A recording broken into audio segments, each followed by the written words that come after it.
Puji Tuhan, saudara kekasih dalam Tuhan. Di dalam Alkitab, khususnya kitab Pengkhotbah pasal 1 ayat 2, pasal 1 ayat yang ke-14, menggambarkan tragisnya hidup manusia, saudara. Dengan kalimat, segala sesuatu adalah sia-sia. Segala sesuatu adalah sia-sia. Tentu saudara, kita melihat latar belakang dari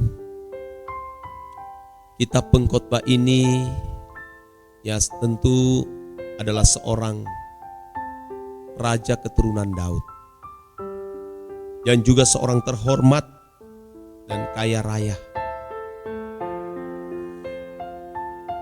Tentu itu adalah Salomo.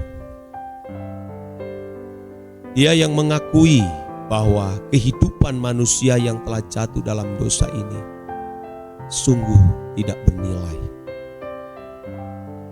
Oh, ini fakta, saudara. Mengapa demikian? Sebab segala sesuatu ada waktunya. Semua yang kita miliki pasti akan berakhir.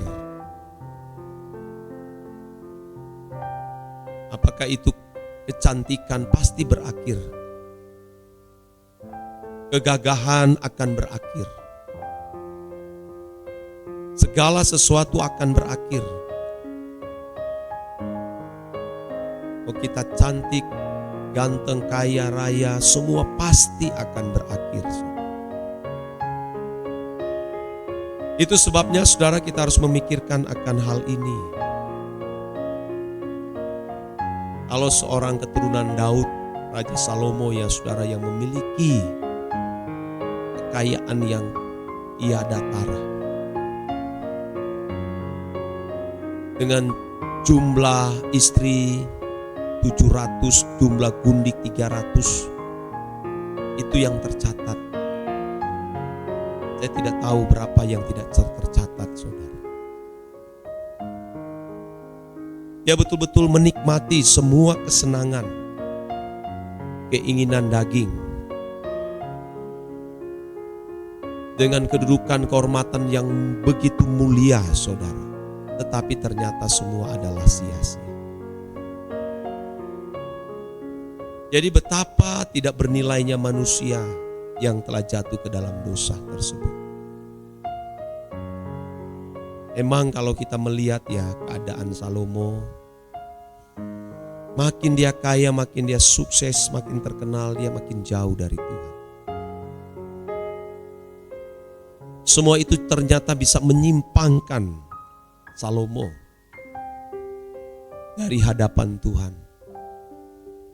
Dan semua yang dia miliki membuat Salomo meninggalkan Tuhan dan mengizinkan berhala-berhala masuk ke istananya melalui istri-istri tersebut.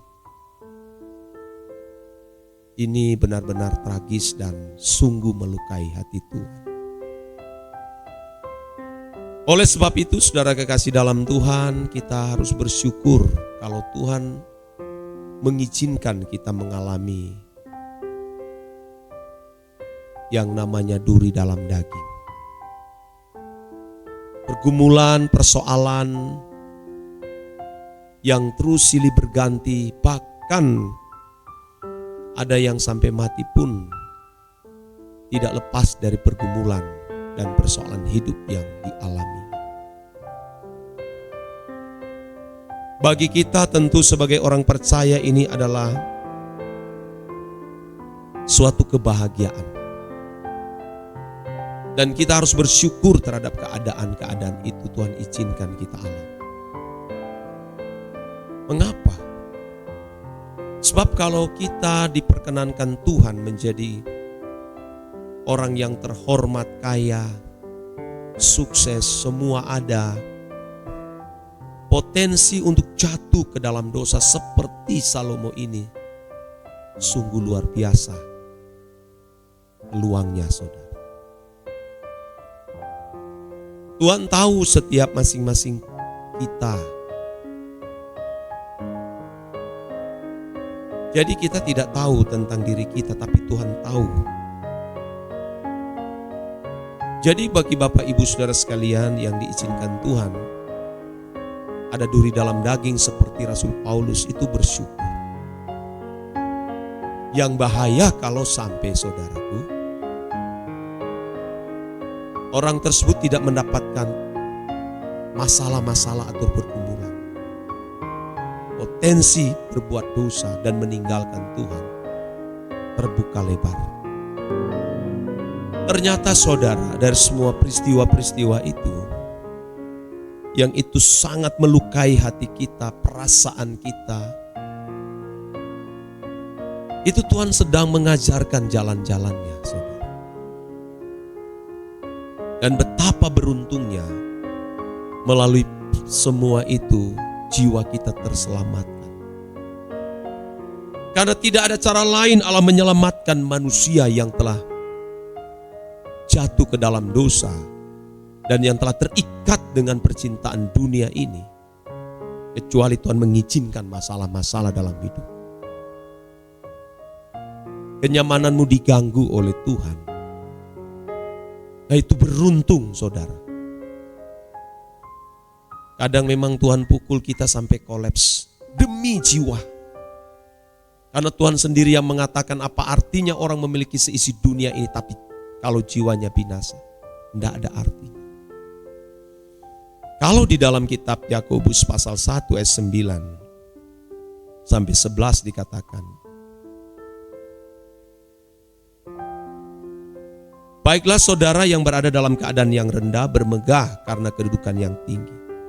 Dan orang kaya karena kedudukannya yang rendah, sebab ia akan lenyap seperti bunga rumput. Karena matahari terbit dengan panasnya yang terik dan melayukan rumput itu, sehingga gugurlah bunganya dan hilangnya semaraknya. Demikian jugalah halnya dengan orang kaya di tengah-tengah segala usahanya, ia akan lenyap. Apa yang bernilai sebenarnya saudara hidup ini?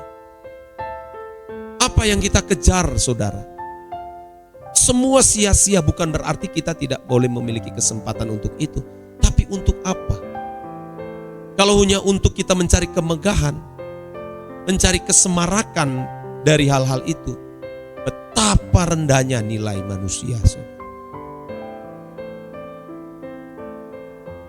Jadi kita bersyukur ya saudara, kalau kita Tuhan izinkan mengalami pengalaman-pengalaman pahit.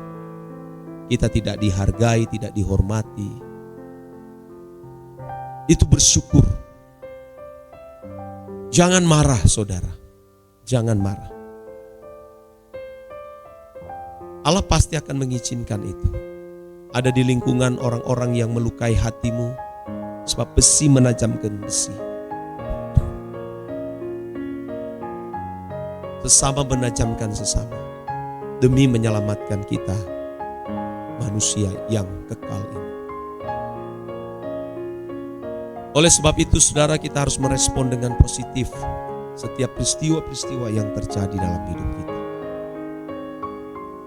Saudara mengalami masalah di dalam bisnismu, keuanganmu tidak jelas morat-marit, bahkan sakit penyakitmu tidak kunjung sembuh, orang meninggalkan kamu, wah, jangan meratapi akan hal itu. Berkata bersyukur melalui semua ini, aku mengerti jalan-jalan. Sebab kalau kita dalam keadaan aman, nyaman, saudara memiliki potensi jatuh ke dalam dosa, sama seperti Salomo. Kiranya boleh menjadi inspirasi bagi kita dan menasihati kita. Ayo terus kita berjuang sama-sama untuk mencapai standar yang dikehendaki oleh Allah. Amin.